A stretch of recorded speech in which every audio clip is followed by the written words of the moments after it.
Okay, this is Kenneth Plaisance, and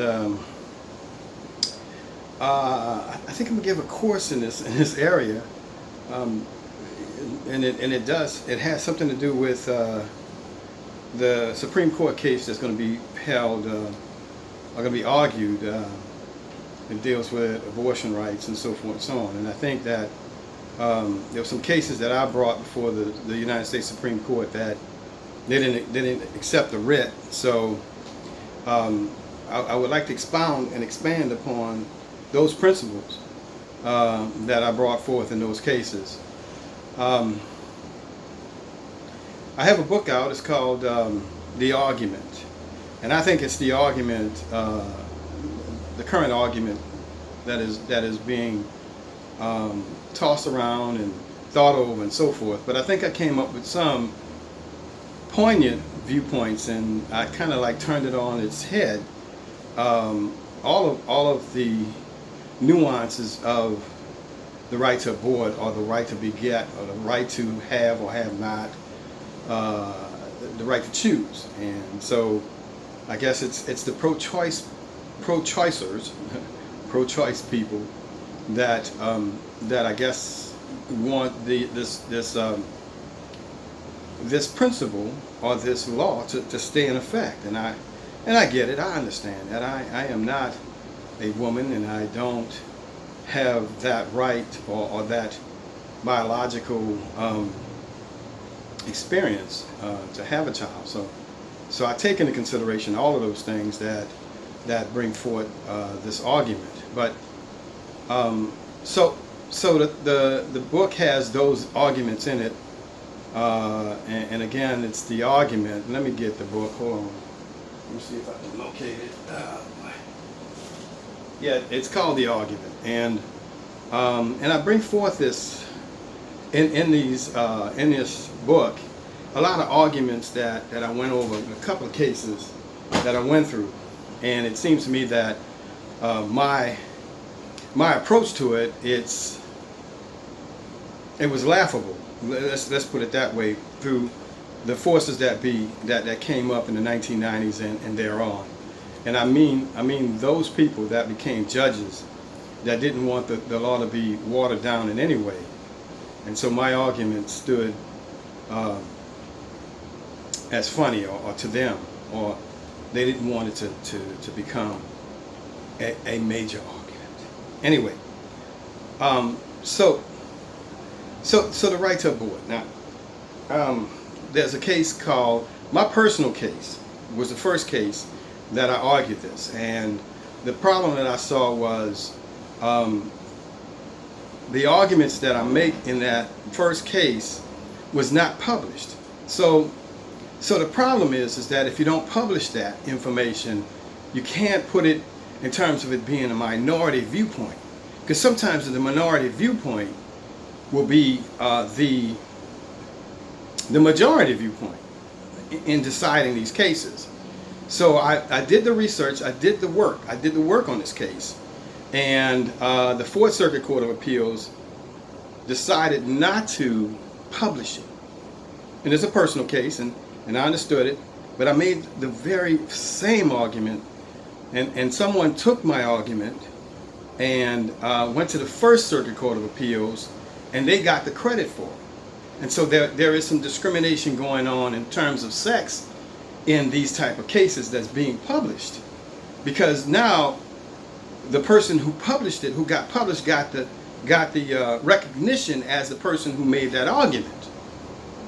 And so that's discrimination as well, and that's treating someone differently as compared to a gender. But I don't want to get into that, because I'm about the law, and I'm about, most of the stuff is the research that's being plagiarized, and then the putting together of the idea and the thought is being plagiarized, not the actual cases, the thought process behind it. And so and it's being featured in the case that I brought. So then I said, hey, look, I'm gonna do it again, and I'm gonna come through it. And in the case that I had argued is the Darius McCarkle case versus the Department of Social Services, Louisiana Department of Social Services. So in that case, now this is the first gesture, this is the first part of the argument that I bring up because it's important, because we talk about right to privacies and we talk about equal protection of the law and due process of the law. So this guy had made the argument, or I made the argument for the client, that he has a right to privacy as a man, to not be, to not have his blood or his DNA taken from him to be used against him to pay child support. So that's the gist of the argument. And I get into it, and so a lot of people kind of say, oh, you just don't want to pay your child support, or you don't want to take care of your children, and that's a bad thing. We're talking about the law and not somebody coming down on you on that grounds of principle and morals and all the rest of that. But there is an obligation to take care of your children, but you still can argue the points of law that applies to certain individuals, in particular males. So the beginning of the argument in Roe v. Wade, and so I think there's an argument that's going before the United States Supreme Court with respect to Roe v. Wade. And in that argument, my argument is saying that, okay, you have a right to privacy, to choose whether you choose to choose. Now, this is a whether or not, or whether to abort or not, or have, or beget the child. That's the choice in which a woman has. And that's what Roe v. Wade says to me, that is. But they talk about the first trimester and all the rest of that stuff, but some arguments want to make throughout the history of the course of the child, or the embryo, or the child that's in the womb. And of course, you know, there's moral issues as well, and I'm a pro-lifer, I guess that's what I like, but I don't want to get into that. I want to stick with the law and what it says. Now, Roe v. Wade comes out and it says, well, you have a woman has a right to privacy to have an abortion. I think in the first trimester, but they say the right to privacy to abort. And she also has a right to privacy to have. You see, so then I had these two other cases that were attached that I put to in my argument. The first argument, that, all right, you gave a right to privacy to abort, and then you came back and you said, well, that girl or that woman does not have to give notice of the abortion to the guy or the man or the male, nor does she has to get the consent from that male or that man. So we talk about a right to privacy of individuals. Now the man has a right to privacy as well. See, he has a right, and so it's just a juxtaposition. I can't say that word, but juxtaposed. Okay, all right. So I'm not as articulate as I want to be, but I'm here. So there's two right to privacies. There's one for a female or male. I mean a female or a woman. The unilateral right to choose whether or not to have a child. And then there's no rights in terms of that with respect to a male. Now, the right to privacy, of course, is applied to both genders. Well, now both a female and a male. Now there's other genders now, binary and non-binary and whatever. But you understand, I'm just talking about male and female right now. And so the argument then becomes, well, once the woman has the child, or it's in her body, in her womb, that right to privacy overtakes the man's right of privacy, and that's what I get from it. Now, the Roe v. Wade case talks about the right to privacy, but the Fifth Amendment does not talk about due process or the right to privacy. It has no language in there that says that a person has a right to privacy. So they said, well, the penumbra rights, it's underneath the penumbra rights of privacy. So then I said, well, what is that? So that's an implied right, a right to privacy. And I don't really, there was a guy called Rehnquist, the Chief Justice Rehnquist. And of course, I disagree with a lot of his stuff. But with this case, the Roe v. Wade case, I agreed wholeheartedly. Now let me back up. Now, if it didn't happen to me personally, I wouldn't even be talking about this.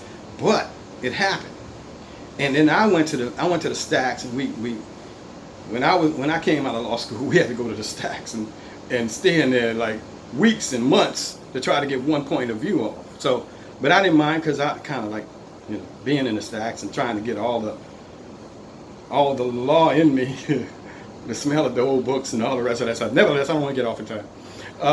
It's a fetish, but anyway. So it's interesting when you have two rights, and they have a juxtaposition on which rights are greater than the other. But you can't give a right or make a law that's greater than the other person's right, because then the 14th Amendment comes in, and the 14th Amendment says you ought to get equal protection of the law. And so if there's a statute that does not give me equal protection of the law, it is unconstitutional because it goes against the Constitution. Unconstitutional, right? I mean, you got equal protection. The 14th Amendment said equal protection of the law. A state law that says equal protection of the law. But I think it applies to federal law as well. But again, this right to abortion is a penumbra right. It is not said in the United States Constitution, and nobody wants to talk about that. And again, Rehnquist came down and he said, they don't say anything about that. They don't say anything about a penumbra right in the United States Constitution. You're reading into something that you're not supposed to. Anyway, so they decided, and it was the law of the land, and it's still the law of the land. But then it got kind of tricky, because if she decides, and this is the argument, if she decides to have the child, right, then is that guy responsible for her choice? If you say, well, she has a right to privacy, don't have to give consent, don't have to get notification, I can have that child, but then I can ask for child support. Now see, that's kind of really bad, I mean, and then most guys want to take care of their children, and I get it. It's a moral thing, it's an obligation, it's a natural obligation to take care of your children, take care of your moms and dad, take care of your children, right? I mean, it's there, but legally, it is a sophism. It is something that was kind of like pushed down.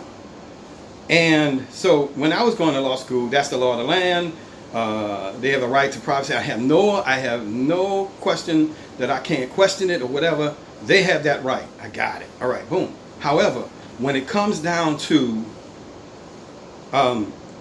actually paying for the kid, the child, whatever, does the man have to pay? And then so then a lot of these, and look, I'm saying this, and of course I'll get some flack from it, but they had some great thinkers on this, but it's a sophism. Because what they did, they said, okay, once she decides to have the child,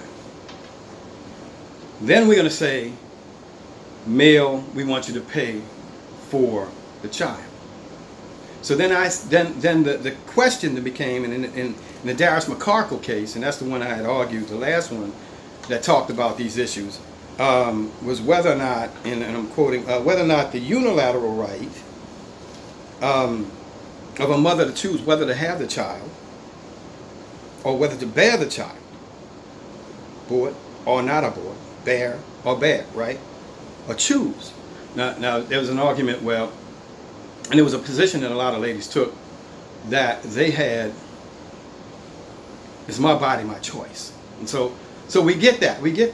But when you make that decision, should the guy then start paying for that choice? You understand? It's kind of sad that you've got to come up with this. So then I argued, this before the Fifth Circuit Court of Appeals, and you see, I brought that to the Fifth Circuit Court of Appeals' attention, that when I argued it in the Fourth Circuit Court of Appeals, the very first argument, they didn't have published it, but then the person, and I want to say a lady, took that very argument, took my argument, and went to the First Circuit Court of Appeals. They published it. And then I'm saying, well, you're taking my argument. Excuse me. A little Starbucks stuff. But let's move on. Okay, so then you're taking my argument. So then I said, okay, I went to the Fifth Circuit Court of Appeals and asked them and told them the same thing. Look, I know I'm the minority viewpoint of this, but I want my argument. This is my argument. I did the work on this. For somebody to take it and then to go to another circuit and they take it and they run with it and they didn't even consider my argument. That I was the one who made the argument. And it's sad, and that's sexist, racist, and what have you as well. Now, I don't know about racist, but I think it had overtones of that as well. Because they don't want, and I gotta say this, so just get bear with me. There's racism in every situation. All right. If you have a darker skin tone, and you would think that, okay, Mr. Players, now I said, you know, you are a brown, white chocolate mocha kind of look, but still, I get it. But no, they still, if you are, what is it, 3/5 of a person, or you're mulatto, quadroon, or whatever, you still considered as being black. And so we're not going to get into that right now. I don't want to get into that, but there is some type of treating you differently as compared to somebody else. Now then you say, well, what is it? Because I'm good looking, or no, I won't get into that either. I like to joke a little bit, so I like to keep it, levity or brevity or whatever you want to call it, or levity, not brevity, but levity. Anyway, so all right, so let's just keep going with the argument. So the argument says that whether or not drawing blood in a DNA, a sample, is in violation of the right to privacy of a guy, of a gentleman, of a man. All right, so then I argue that, and I say, well, because it's a unilateral right to choose by the mother, why are you sticking to trying to take something out of the father's body to prove something against him? Yes, against him, and then make him responsible for the paying of that child. Now, most of these cases were not cases that were married people, but I can get into that too, because that's some weird stuff going on with that as well. But this is just for women, men, children out of wedlock, basically. So then the woman then goes to Department of Social Services. Now it's Department of Children and Family Services, and they ask them to step in so that they can get child support for the children from the guy.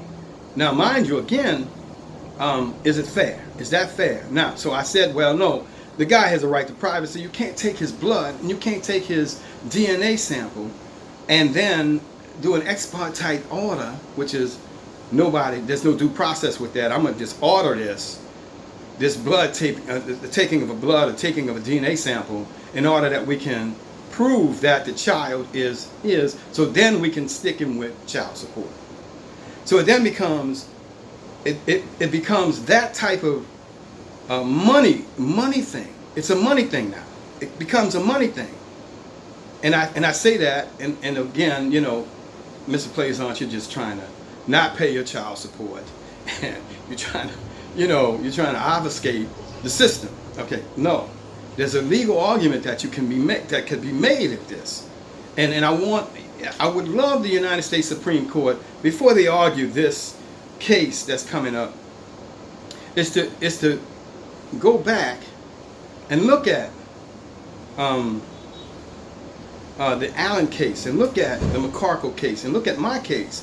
And I had another gentleman by the name of Hardy, and Tangipahoa Parish, we call them parishes here, it's county parishes. Now that's about 60 miles north of New Orleans, and the district attorney's office sent this guy, who was in the lower ninth ward in New Orleans, a letter that said that he was the father of the child. And they came to me because I was doing this on a regular basis, and they wanted me to handle it, and they didn't have any money, but I handled it, right? So then, he almost got a divorce because of this. He's never been to Tangipahoa Parish, Louisiana, Tangipahoa Parish. And so I went up there and I said, hey, district attorney, look, this guy never been up here. y'all mistaken him with someone else. Could y'all drop it and get the right Hardy, person Hardy, right? And they said, no, no, no, no. So we went to trial. And the lady didn't come. The lady, the lady knew that this was the wrong person. So she didn't pursue it after that. You see what I'm saying? Now, if this guy didn't have any representation, he'd have got rammed. He'd have been railroaded. That is, they would have said, yes, he is the father of the kid. Now he has to prove that he is not. You understand? He's guilty, and then he's got to prove his innocence. And that's the sad part about all this stuff, because when you look at the statutes in terms of proving paternity, blood tests, DNA tests, it doesn't say that you are the father. We know 100% that you are the father. No. It says that you are in the sample population of the fathers in that area. 95% or 97% that you are the father of the kid. From the sample population of the blood type of that area, you are the father of the kid. So therefore, you are the father of the kid, and we're going to make that decision. Now, this is an ex parte order. This ain't due process or whatever. This is ex parte, meaning I don't have to. I can sign a judgment on this because it's law. It's unconstitutional. Unconstitutional due process clause. You got to give due process. You can't just say, hey, look, I'm gonna order this. The lady has to come in, and she's got to testify to that. And the man's got to come in and say, no, I'm not. Or yes, I am. And then of course, that goes forward. But if he says he's not, what do you do? What do you do? You know? Now the guy wanted me to sue the district attorney's office out in Tangipahoa and sue the state. But again, he didn't have no money. And I couldn't go forward all the way with that. I got him off. He didn't have to pay anything.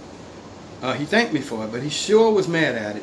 He almost lost his marriage. He almost lost his life. And that's the crazy stuff that goes on in this stuff. Anyway, so let's get back to the case at hand. Unilateral right to choose whether or not to have the child. Once she decides to have the child, then what do you do then? You go to the district attorney's office or the Department of Social Services or the Department of Children and Family Services, and you say, hey, look, I want this guy to pay the child support. Although I chose to have the child, I didn't tell him about it, and I didn't have to notify him, nor did I have to give him consent. But I want him to pay. So then they make these rules that blood type, DNA type. Now, I said it was unconstitutional. You can't, if you're going to have a right to privacy, and in the state law, Louisiana state law, and I think in every state has this, it says that invasion of privacy. So the state law does say that you have a right to privacy, or the evasion of privacy. You can't invade the privacy of a person. So then what would you do? Then you've got to, once they decide that you are the father, and the judge signs on an order saying, okay, you are in a percentage of that population with that blood type or that DNA type, 97% or 99% we think you are, 95% really. You fall in that category, in that sample population. So then you're talking about statistics, you're talking about how they doing it. Now the average Joe doesn't have, and even attorneys or doctors or whatever don't have the money to get an expert to say no. The percentages are off. Percentages are off. So that's where the problem then lies. The guy has to get an attorney, first of all. He's got to get an attorney, and attorney charges, I could charge $350 an hour. That can get up there. And you say, well, Mr. Plays, aren't you charging too much? No. Johnny Cochran, I think, charged $1,000 an hour, if I'm not mistaken. So I'm just saying that there's a cost. I went to school for this. My legal mind is what can get you off. But anyway, so they can't afford that. The average Joe, and even the average professional, can't afford an attorney that charges $350 an hour. Because if you look at 10 hours, that's 3,500, right? I'm sorry, 10 hours, yeah. So 20 hours is 7,000. 30 hours gets up to the tens. 40 hours, that's a week worth of work. That gets up into the 20s. So you understand what this is about. And so the district attorney's office and the Department of Social Services, or Children and Family Services, knows this, and they know they can't combat it, or they can't come back at it, because then you got to get not only the attorney, you got to get an expert to say no, your percentages are off. So whether you go, so then that stops you right there, and then most guys are saying, well, let me take care of this. I'm gonna pay whatever they say for the next 18 years to 20 years. And I'm gonna get into that part too, because it's kind of weird with that as well. Anyway, so, but then the lady can say, hey, look, I need an increase. Can you increase this? Can you seriously increase this, judge? So she does a motion to increase. And if everything sets up, pay some more, you know what I mean? And the child might even be his. That's the problem. See, that's the problem that I see. Anyway, so then you get into experts. And I never could get an expert. But then I represented Bryant. And he's in my book. Bryant was a brilliant person. He was a scientist. He went to Harvard University, and then he worked at MIT. He was quality control of laboratories, DNA laboratories, any kind of laboratory. He was quality control, and he was a stickler for it. You know, my friend Bryant, man, you know, there was a case. He had an automobile case, and I was like, Bryant, you know, just go to a chiropractor and let them see if you got some injuries. I'm not injured, Kenneth. I'm not injured, man. I'm not going, man. I'm not injured. So, you know, he's got principle, man. Principle, man. So, but anyway, you know, he was a scientist, and he subpoenaed those records, those documents from that laboratory that took the DNA test, and he wanted them to give him all the information, and they didn't, and they kept stalling. They kept saying no, and they kept saying, and each time they said no, the judge said that he went back to compel them to do a subpoena. To compel the subpoena, the judge says, no, I'm not going to do it. You pay your child support, I'm going to put you in jail. Now that's the problem that you got again. You got people forcing people to go to jail. And it's a criminal, when this judge used a criminal statute, criminal contempt statute, to put this guy, my friend, Bryant, the scientist, the person who was a expert in DNA, you understand, in jail 4 times. They put him in jail 4 times, so then he couldn't work. And how they did it, they sent all the pleadings to his job. And so what happened on his job, they fired him. You know, he was a stickler for things, and he stood up for that which is right. And I gotta believe that, you know, and because I know him and we worked together on this case. So Bryant went to jail 4 times, and I didn't want to take the case. I didn't did him all. I didn't want to even do it anymore. But he was special. It was special because of the criminality of it. Once they do a criminal contempt charge against you, you have a right to trial by jury. Yeah, they didn't do it. So I began to work on it on that basis, and then began to ask for jury trial and so forth and so on. So it gets kind of tricky, but that's the way a lot of guys are being railroaded in the prisons under child support, an obligation that might not even be theirs. You know, you see what I'm saying? So I had the expert, and so we was digging into it. And so he was saying that if the phenotype is different, and if they're not calibrating those machines that does the DNA test, that performs the DNA tests, then something's wrong. You can get a false positive. You can get all these false positives, man. You see what I'm saying? And then the laboratory he tried to subpoena had 13 people working for it, and they had like 20,000, excuse my language, they had about 20,000 DNA tests that come before them. Now you know they're not calibrating that machine every time that DNA. No, well, whatever. So there is a lot of people that's paying child support. The child is not their biological person, you know. And so that's where I was at. That's where I was going. There's a Turner case as well in Atlanta. And the guy says, hey, look, the guy was taking care of the kid. The kid was 15 and I think he was involved in an automobile accident. So we had to give blood for the child, right? And so it came to be that the blood type was different. So he said, what? So then he started digging into it, and then the lady said, and the lady confessed to saying the child is his biological child. Not his biological child. Now, the criminal statute in Louisiana says that if you make a false statement of paternity, you can go to jail. But then nobody pursues that. You see what I'm saying? And the guy, you know, guys are like, man, let me just pay my child support. I don't want to get her in trouble. The child needs the mother. You see what I'm saying? So there's injustice being done on a whole bunch of levels against guys. So against men. So, but getting back at it. So then I wrote the book. But like I said, there's a right to privacy. There's two rights to privacy. There's a right to privacy of the woman and a right to privacy of the man. It's supposed to be equal under the Equal Protection Clause.